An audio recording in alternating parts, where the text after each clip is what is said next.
নমস্কার বন্ধুরা, আজ দেখবেন কাতলা মাছের একটা সুন্দর রেসিপি। এটা আমি তিল দিয়ে তৈরি করব। তাহলে দেখুন আমি রান্নাটা কিভাবে করি। ভালো লাগলে অবশ্যই লাইক, শেয়ার এবং কমেন্টস করে আর সাবস্ক্রাইব করে আমার বন্ধু হওয়ার চেষ্টা করবেন। আজ দেখাবো তিল কাতলা, সেই জন্য আমি এখানে কাতলা মাছ নিয়ে নিয়েছি, ভালো করে ধুয়ে নিয়েছি। এছাড়া এখানে রেখেছি হলুদ, নুন, এছাড়া তিল রেখেছি, তিলটা আমি পেস্ট করে নেব। এছাড়া রেখেছি পেঁয়াজ।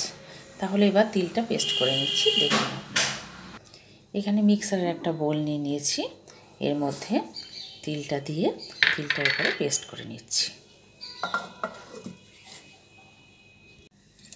এরপরে কাতলা মাছগুলোকে নুন আর হলুদ দিয়ে মাখিয়ে নেব।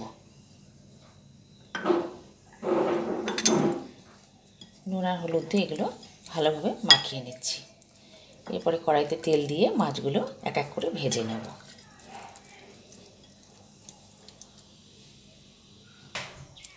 কড়াইতে তেল দিয়ে দিয়েছি, এরপরে মাছগুলো এক এক করে ভেজে নিচ্ছি। তেলটা গরম হয়ে গেছে, মাছগুলো ভেজে নিচ্ছি। মাছগুলো ভাজা হয়ে গেছে, সেজন্য মাছগুলোকে এক এক করে আমি তুলে ফেলছি। মাছ ভেজে তুলে রাখলাম, তার মধ্যে কড়াই সেই তেলের মধ্যে পেঁয়াজ কুচানো দিয়ে দিলাম। পেঁয়াজ কুচানো দেওয়ার পরে পেঁয়াজটাকে ভেজে নিচ্ছি। পেঁয়াজটা লাল লাল করে ভাজা হচ্ছে, সেই অবস্থায় এর মধ্যে আমি যে তিলটা কেটে রেখেছি সেই তিলটা দিয়ে দিচ্ছি।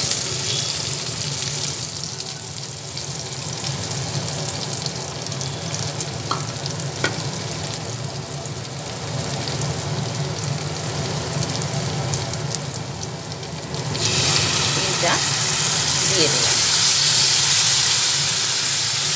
ভালোভাবে কেটে দিচ্ছি। গ্যাসের ফ্লেমটা একটু কমিয়ে দিই।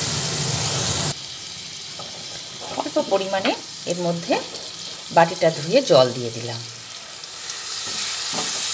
ভালোভাবে আবার নাড়াচাড়া করে নিয়ে এরপরে এর মধ্যে নুন দেব আর কাঁচা লঙ্কা দেব।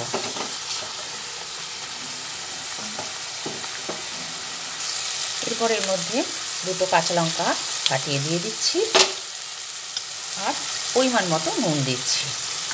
নুনটা খুব বেশি দেবো না, কেননা এখানে তো খুব ঝোল ঝোল হবে না, মাখা মাখা মতো হবে বলে নুনটা একটু কমই দিলাম। আবার ভালোভাবে নাড়াচাড়া করে নিয়ে এরপরে এর মধ্যে জলটা দেব। এর মধ্যে থেকে তেলটা বেরিয়ে এসেছে, এর মধ্যে এরপরে জলটা দিচ্ছি।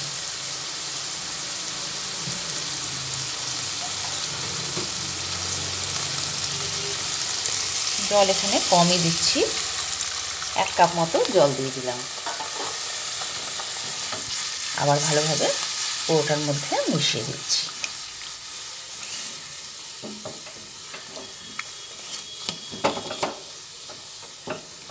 এটা একটু ফুটবে, তারপরে মাছটা এর মধ্যে দিয়ে দেব।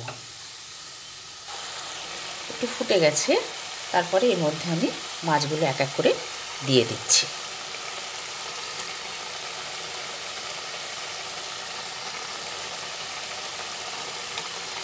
এক এক করে মাছ কাটা দিয়ে দিলাম।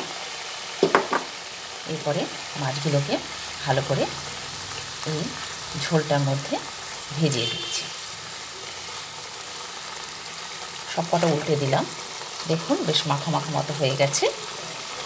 এরপরে এটা নামিয়ে ফেলবো একটা পাত্রে। এরপরে একটা পাত্রে তিল কাতলাটা তুলে ফেললাম।